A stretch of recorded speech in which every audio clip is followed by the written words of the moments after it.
سبحان ذي الملك والملكوت، سبحان ذي العزة والعظمة والهيبة والقدرة والكبرياء والجبروت، سبحان الملك الحي الذي لا ينام ولا يموت، سبوح قدوس ربنا ورب الملائكة والروح. سبحان الله والحمد لله ولا إله إلا الله والله أكبر ولا حول ولا قوة إلا بالله العلي العظيم. لا ملجأ ولا منجأ من الله إلا إليه. سبحان الله بحمده سبحان الله العظيم. نستغفر الله العظيم ونتوب إليه. سبحان الله وبحمده سبحان الله العظيم. نستغفر الله العظيم ونتوب إليه. حسبنا الله ونعم الوكيل، نعم المولى ونعم النصير. اللهم بك أصبحنا وبك أمسينا وبك نحيا وبك نموت وإليك المصير وإليك النشور. أصبحنا وأصبح الملك لله رب العالمين.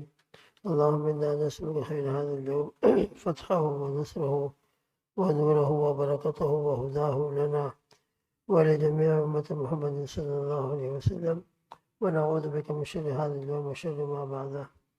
الحمد لله الذي هدانا لهذا، ما كنا لنهتدي لولا أن هدانا الله. رضينا بالله ربا وبالإسلام دينا وبمحمد صلى الله عليه وسلم نبيا ورسولا. الحمد لله الذي تواضع كل شيء لعظمته. الحمد لله الذي ذل كل شيء لعزته. الحمد لله الذي خضع كل شيء لملكه. ونشهد أن لا إله إلا الله وحده لا شريك له، إلها واحدا أحدا صمدا لم يتخذ صاحبة ولا ولدا ولم يكن له كفوا أحد. ونشهد أن سيدنا ونبينا ومولانا محمد عبده ورسوله، صلوات الله وسلامه على سيد الأولين والآخرين، إمام الأنبياء والمرسلين، قائد الغر المحجلين، سيدنا محمد وعلى آله وأصحابه وأزواجه وأتباعه أجمعين، وبارك وسلم تسليما كثيرا كثيرا كثيرا. أما بعد. اللهم صل على محمد وعلى آل محمد كما صليت على إبراهيم وعلى آل إبراهيم إنك حميد مجيد. اللهم بارك على محمد وعلى آل محمد كما باركت على إبراهيم وعلى آل إبراهيم إنك حميد مجيد. اللهم صل على سيدنا محمد أفضل صلواتك وأشرف صلواتك بعدد معلوماتك ومداد كلماتك، كلما ذكره الذاكرون وكلما غفل عن ذكره الغافلون. وصل على جميع الأنبياء والمرسلين وعلى ملائكة المقربين. وصل على جميع المؤمنين والمؤمنات والمسلمين والمسلمات. أما بعد. بزرگان محترم، اللہ کا بہت بڑا کرم اور احسان ہے کہ اللہ ہی کی توفیق سے ہم مسجد میں، اللہ کے گھر میں الحمدللہ حاضر ہوئے. اپنے گھروں کو چھوڑا، اپنا آرام اور راحت کو چھوڑ کر اللہ کے دربار عالی میں الحمدللہ اللہ نے ہم کو بلایا. یہ بھی اللہ کی توفیق سے ہوا ہے. اللہ سبحانہ و تعالیٰ کی توفیق کے بغیر کچھ نہیں ہو سکتا. اللہ کے سبحانہ و تعالیٰ کا بہت بڑا کرم احسان مانے کہ ہم کو اللہ سبحانہ و تعالیٰ نے ایمان کی نعمت سے مالا مال فرمایا، نبی کریم صلی اللہ تعالیٰ علیہ وسلم کی امت میں پیدا فرمایا، قرآن جیسے عظیم الشان کتاب حضور پاک صلی اللہ علیہ وسلم کے صدقۃ الفعل سے ہم کو عطا فرمائی. یہ بہت عظیم الشان نعمت ہے. بار بار ہم سنتے رہتے ہیں، اس سے یہ نہ سمجھے کہ کوئی معمولی چیز ہوگی. یہ بہت عظیم نعمت ہے. اس کے اوپر ہم دل کی گہرائیوں سے ہمیشہ شکر ادا کرتے رہیں. اور اللہ کا کرم احسان ہے کہ اللہ نے ہم کو یہ مواقع عطا فرمایا ہے کہ ہم اپنے بچوں کی صحیح تربیت کر سکیں. خود بھی دین کے اوپر قائم رہنے کے لیے الحمدللہ اللہ نے ماحول دیا ہے. یہ مسجدیں دی ہیں اور یہ الحمدللہ دین کے کام ہیں، مشائخ ہیں، علماء ہیں، دعوت والا کام ہے. یہ سب دین پیدا کرنے کے لیے اور ہماری زندگی میں جو مقصود ہے ہمارا اللہ کی ذات عالی کو راضی کرنا اور آخرت کو مقصود بنا کر زندگی گزارنا. دنیا ہمارا مقصود نہیں ہے. دنیا چاہے بہترین سے بہترین ہمارا گھر ہو، بہترین سے بہترین بنگلہ ہو، لیکن ہم نے دیکھا کتنے لوگ لاسٹ ایئر ہم کو چھوڑ کر چلے گئے، گھروں کو چھوڑ کر چلے گئے، اپنے گھر والوں کو چھوڑ کر اللہ کے یہاں روانہ ہو گئے. معلوم ہے کہ یہ دنیا انسانوں کے ہمیشہ کے رہنے کی جگہ نہیں ہے. ہمیشہ ہمیشہ رہنے کی جگہ اگر کوئی ہے تو وہ انشاءاللہ ایمان والوں کے لیے جنت ہے۔ اور جنت ایسی جگہ ہے کہ جہاں انسان جو چاہے گا ملے گا۔ دنیا میں تو انسان شریعت کے باؤنڈری میں اس کو رہنا ضروری ہے، لیکن انشاءاللہ جنت کے اندر وَلَكُمْ فِيهَا مَا تَشْتَهِي أَنفُسُكُمْ وَلَكُمْ فِيهَا مَا تَدَّعُونَ۔ دنیا کے اندر چاہے کیسی نعمتیں ہوں، لیکن دنیا میں صرف آخرت کی نعمتوں کا ایک سمپل اور نمونہ ہے۔ حقیقت میں جو نعمت جنت میں اللہ نے اپنے نیک بندوں کے لیے تیار فرمائی ہے، مَا لَا عَيْنٌ رَأَتْ وَلَا أُذُنٌ سَمِعَتْ وَلَا خَطَرَ عَلَىٰ قَلْبِ بَشَرٍ۔ انسان دنیا کے بہتر سے بہتر بنگلہ، اعلیٰ سے اعلیٰ درجے کی کوالٹی کا کھانا تصور کر لے اور اس کا اندازہ لگا لے کہ اس کا ٹیسٹ کیسا ہوگا، کیا ہوگا، لیکن جنت کی جو نعمتیں ہیں اس کا انسان تصور کرنا شروع کرے تو وہاں کی نعمتوں کی حقیقت کیا ہے وہ سمجھ میں نہیں آ سکتی۔ اور تو انشاءاللہ ہم وہاں پہنچیں گے اور اپنی آنکھوں سے دیکھیں گے تو معلوم ہوگا کہ اللہ اکبر، دنیا کی نعمتیں جن کو ہم نے بہت کچھ سمجھ رکھا تھا، لیکن آخرت کے اور جنت کے ان نعمتوں کے مقابلے میں تو ان کی کوئی حیثیت، کوئی پوزیشن نہیں ہے۔ وہاں کے گھر اور وہاں کے مکانات، وہاں کے پرندے اور وہاں کے برڈز اور وہاں کی نعمتیں اور وہاں کے بیڈ اور وہاں کی ہر چیز نرالی ہے۔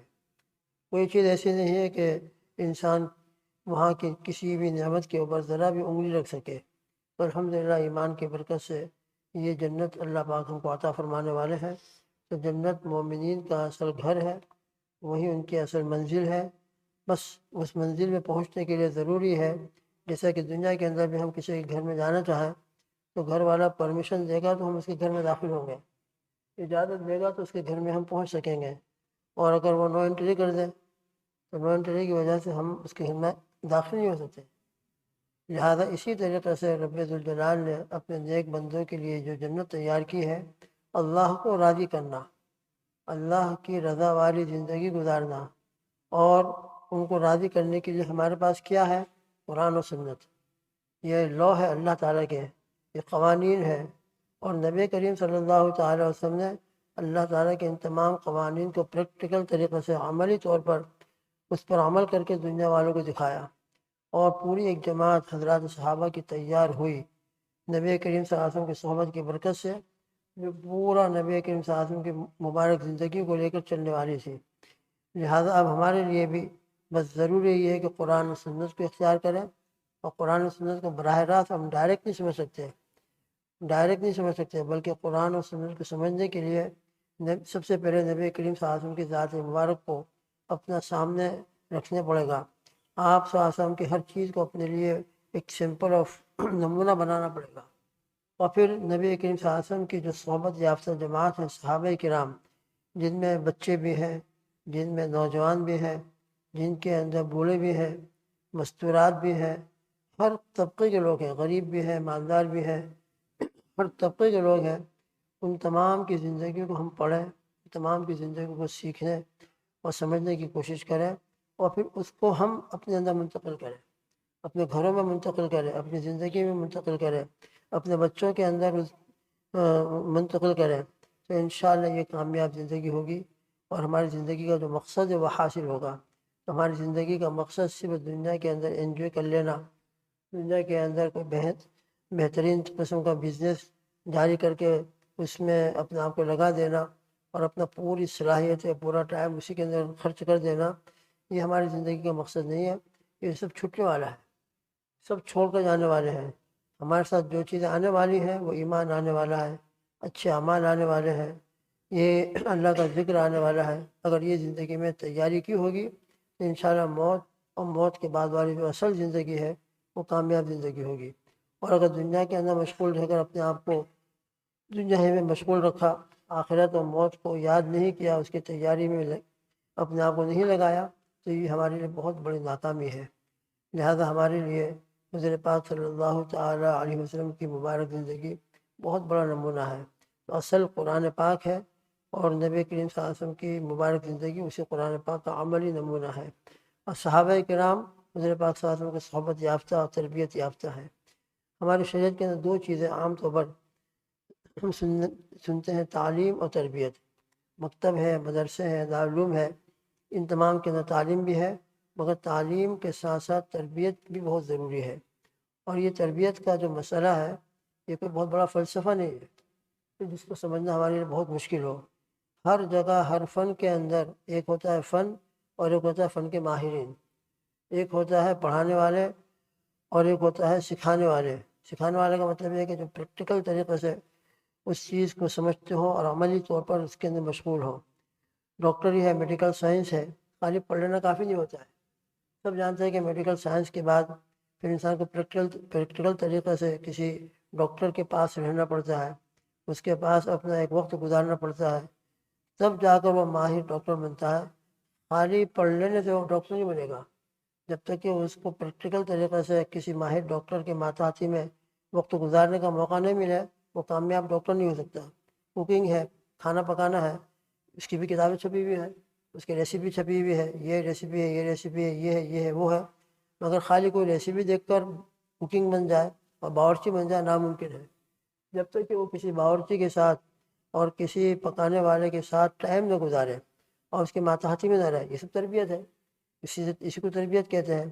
اسی طریقے سے ہم جو قرآن میں احادیث میں پڑھتے ہیں، اس کے لیے بھی ضروری ہے کہ ہم اس کو پریکٹیکل طریقے سے عمل میں لائیں، اور عمل میں لانے کے لیے جو ماہرین ہیں ان کی تربیت میں رہیں، ہم ان کے صحبت اختیار کریں، ان کے ساتھ رہیں، تو انشاءاللہ ان کے ساتھ رہنے کی برکت سے وہ کیسا عمل کر رہے ہیں وہ عمل ہم دیکھیں گے۔ ایک ہے نماز پڑھنے کا طریقہ بتا دینا، اور ایک ہے نماز پڑھ کر دکھانا۔ ایک ہے وضو کرنے کا طریقہ بتا دینا، اور دوسرا ہے وضو کس طریقے سے کیا جاتا ہے عملی طریقے سے بتانا۔ ان دونوں میں فرق یہی ہے کہ عملی طریقے سے جب بتائیں گے تو وہ اوقاف النفس ہے، نفس کے اندر پوری طریقے سے اچھی طرح سمجھ میں آنے والی بات ہوگی۔ تو پڑھنا بھی ضروری ہے تاکہ اصل بنیادی چیزیں کیا ہیں، اس کے رولز کیا ہیں وہ معلوم ہو جائیں گے۔ ہم ان رولز کو پھر عملی طریقے سے کس طریقے سے اپنی زندگی میں لانا ہے اس کے لیے تربیت ضروری ہے۔ تو ہم اپنے گھر والوں کی، بچوں کی، خود کی بھی تعلیم بھی ہمارے لیے ضروری ہے۔ علم کے بغیر ہم کسی چیز کو جان ہی نہیں سکتے۔ عمل سے پہلے علم ہوتا ہے، علم ہوگا تو انسان عمل کرے گا۔ انسان کو یہ معلوم ہے کہ نماز فرض ہے تو نماز پڑھے گا، وضو کرنا اس کے لیے ضروری ہے تو وضو کرے گا۔ کسی کو یہ معلوم ہی نہیں ہے کہ نماز کے لیے وضو ضروری ہے تو بغیر وضو کے بھی آگے کھڑا ہو سکتا ہے۔ معلوم ہوتا ہے کہ علم میں پہلے ہے اور اس کے بعد عمل ہے۔ البتہ یہ عمل اپنی مرضی سے اور اپنے طریقے سے نہیں کرنا ہے، بلکہ بڑوں کو دیکھ کر، جو اس کے ماہرین ہیں ان کو دیکھ کر سمجھ کر کرنا ہے۔ اس لیے انشاءاللہ ان چیزوں کو ہم اپنے سامنے رکھیں گے تو ہماری بھی تربیت ہوگی، اپنے بچوں کی بھی تربیت ہوگی۔ اس لیے گھروں کے اندر بھی سنتوں کا ماحول قائم کریں، ان کے سامنے جو ہم نے سیکھا ہے وہ ان کو سکھانے کی کوشش کریں، اور ایک ایک ادب ان کو بتا کر عملی طریقے سے خود بھی عمل کریں، اور ایک ایک ادب اور ایک ایک سنت پر ان سے بھی عمل کرواویں۔ تو یہ بھی ہمارے لیے بہت بڑا عملی ذخیرہ ہوگا اور آخرت کا ذخیرہ ہوگا۔ ایک حدیث میں نبی کریم صلی اللہ تعالیٰ علیہ وسلم ارشاد عالی ہے، لا يؤدب الرجل ولده خیر له من ان يتصدق بساع، رواہ ترمذی، کہ ایک شخص اپنے بچے کو ایک ادب سکھا دے، ایک سنت سکھا دے۔ اب ایک ایک کر کے قطرہ قطرہ دریا بن جاتا ہے۔ ایک ایک کر کے انشاءاللہ ان کی زندگی میں کھانے کی تمام سنتیں آ جائیں گی، سونے کی تمام سنتیں آ جائیں گی، کپڑے اور ڈریس کس طرح پہننا ہے وہ تمام سنتیں آ جائیں گی۔ اس طرح ایک ایک کر کے ہم ان کو سنتیں سکھاتے رہیں گے اور بتاتے رہیں گے تو انشاءاللہ ان کی پوری زندگی سنت کے زیور سے آراستہ ہوگی، اور سنت والا عمل ان کی زندگی میں آئے گا۔ تو حضور پاک صلی اللہ تعالیٰ عنہ فرما رہے ہیں کہ ایک شخص اپنے بچے کو یا ایک استاد اپنے شاگرد کو ایک ادب سکھا دے کہ کھانے کا ایک ادب یہ ہے، مسجد میں داخل ہونے کا ایک سنت یہ ہے، اور کپڑے پہننے کا ایک ادب یہ ہے کہ بسم اللہ پڑھو، دائیں طرف سے شروع کرو، مثال کے طور پر۔ تو یہ ایک ادب کا سکھا دینا خیر له من ان يتصدق بصاع، کہ وہ ایک صاع غلہ خیرات کرے۔ ایک صاع بارلی ہو، حنطہ ہو، رائس ہو، ایک صاع کا مطلب تقریباً 3.5 کلو، یہ 3.5 کلو غلہ خیرات کرے، صدقہ کرے۔ اس سے بہتر یہ ہے کہ آپ اپنے بچے کو یا استاد اپنے شاگرد کو یا بڑا اپنے چھوٹے کو یا کسی کو بھی ایک سنت سکھا دیں۔ اب ایک سنت کر کے ہم سکھاتے رہیں گے تو ہمارے لیے بھی کتنا بڑا آخرت کا ذخیرہ ہوگا، اور جس کی ہم تربیت کر رہے ہیں اس کی زندگی میں بھی کتنی سنتیں زندہ ہو جائیں گی۔ اس طریقے سے الحمدللہ یہ دین آج تک چلتا ہوا آیا ہے ہمارے پاس، اور اسی طریقے سے ہمارے سلف صالحین نے اپنے چھوٹوں کی تربیت فرمائی، اور یہ سینہ بہ سینہ یہ دین ہم تک منتقل ہو رہا ہے، اور ہم بھی اپنے بچوں پر ایسی محنت کریں گے اور ایسے ہی ان کا ذہن سازی کریں گے تو انشاءاللہ ثم انشاءاللہ یہ دین قیامت تک چلتا رہے گا۔ اور اس دین کی اللہ نے جو حفاظت فرمائی ہے، وہ اس دین کی حفاظت کا ذریعہ اللہ نے انسانوں ہی کو بنایا ہے۔ فرشتے نہیں آئیں گے دنیا میں کہ وہ آ کر تم کو دین سکھائیں، بلکہ اللہ نے یہ سلسلہ انسانوں کے ذریعے جاری کیا ہے، لہذا انسانوں ہی کو یہ کام کرنا ہے۔ اور انسان کون؟ ہم ایمان والے ہیں، ہم ایمان والے یہ کام کریں گے، اپنے بچوں سے کروائیں گے، اپنے گھروں میں اس کا ماحول پیدا کریں گے، مسجدوں میں ماحول پیدا کریں گے، تو انشاءاللہ یہ پورا دین اللہ پاک نے انا نحن نزلنا الذکر وانا لہ لحافظون، یہ لفظ انا جو ہے جمع کا صیغہ لایا ہے، اس سے اشارہ اسی طرف ہے کہ اللہ پاک حفاظت فرمائیں گے، مگر ذریعے کے طور پر انسانوں کو استعمال فرمائیں گے۔ اب بہت بڑی سعادت مندی ہے اس انسان کی کہ جس کو اللہ تعالیٰ اس کام کے لیے منتخب فرما لے، اور جس کو اللہ تعالیٰ دین کے کام میں لگا دے، اور وہ دین کے کام میں لگ کر اللہ کے دین کو دنیا میں پھیلانے والا ہو، مکاتب کے لائن سے ہو، مدارس کے لائن سے ہو، خانقاہوں کے لائن سے ہو، تصنیف و تالیف کے لائن سے ہو، دعوت کے لائن سے ہو۔ یہ مختلف شعبے ہیں، مختلف وظائف نبوت ہے، مختلف طریقہ کار ہے، سب کا مقصود اللہ کو راضی کرنا ہے۔ لہذا کسی بھی لائن میں ہم دین کے کاموں میں لگے ہوئے ہوں اور دوسرے کاموں کے کرنے والوں کے محبت سے دیکھ رہے ہوں اور ان کو بھی اپنا رفیق سمجھ رہے ہوں کہ یہ بھی ہمارے معاون ہے، جو کام ہم کر رہے ہیں وہ کام وہ بھی کر رہا ہے، بس لائن الگ ہے۔ بلڈنگ بنانا ہو تو کوئی پلمبرنگ کرتا ہے، کوئی وال بنا رہا ہے، اور کوئی لائٹ فٹنگ کر رہا ہے، وغیرہ وغیرہ۔ ان تمام کی مجموعی محنت سے بلڈنگ تیار ہوئی ہے، اور ان تمام آپس میں ایک دوسرے کے رفیق ہیں، کوئی فریق نہیں ہے کہ بس میں ہوں وہ نہیں ہے، میرے کرنے سے یہ بلڈنگ تیار ہوئی ہے، نہیں، سب کی مجموعی محنت سے یہ بلڈنگ تیار ہوئی ہے۔ اسی طریقے سے تمام دینی کام کرنے والوں کی مجموعی محنت سے دنیا میں دین چل رہا ہے، زندہ ہے، اور انشاءاللہ چلتا رہے گا۔ اللہ تعالی ہم سب کو ان باتوں پر عمل کی توفیق عطا فرمائے، خود بھی اپنی زندگی اور اپنی آخرت کی فکر کریں، اپنے بچوں کی بھی فکر کریں، ان کی صحیح تربیت کرنے کی کوشش کریں، اور گھر کے اندر دین کا ماحول پیدا کریں، ورنہ یہ میوزک ہے، گانے بجانے ہیں اور غفلت کی چیزیں ہیں، یہ ہمارے لیے بہت نقصان اور آخرت کے اعتبار سے بڑا خسارہ ہے۔ تھوڑی دیر کے لیے ایک فانی لذت ملتی ہے، فانی جو ختم ہونے والی ہے، لیکن اللہ کے ذکر کی برکت سے، سنت و عمل کرنے کی برکت سے جو لذت ملے گی وہ دائمی ہوگی، وہ قبر میں ساتھ آئے گی، اور انشاءاللہ میدان محشر میں ہمارے ساتھ ہوگی، اور اسی کی برکت سے اللہ پاک ہم کو جنت میں پہنچائیں گے انشاءاللہ۔ اللہ پاک ان کہی سنی باتوں پر ہم سب کو عمل اور متوجہ ہونے کی توفیق عطا فرمائے۔ اللہم آمین۔ سبحان اللہ بحمدہ، سبحانک اللہم وبحمدک، ونشہد ان لا الہ الا انت، نستغفرک ونتوب الیک، وصلی اللہ تعالی علی خیر خلقہ محمد وعلی آلہ وصحبہ وازواجہ اجمعین۔ سبحان ربک رب العزۃ عما یصفون، وسلام علی المرسلین، والحمد للہ رب العالمین، برحمتک یا ارحم الراحمین۔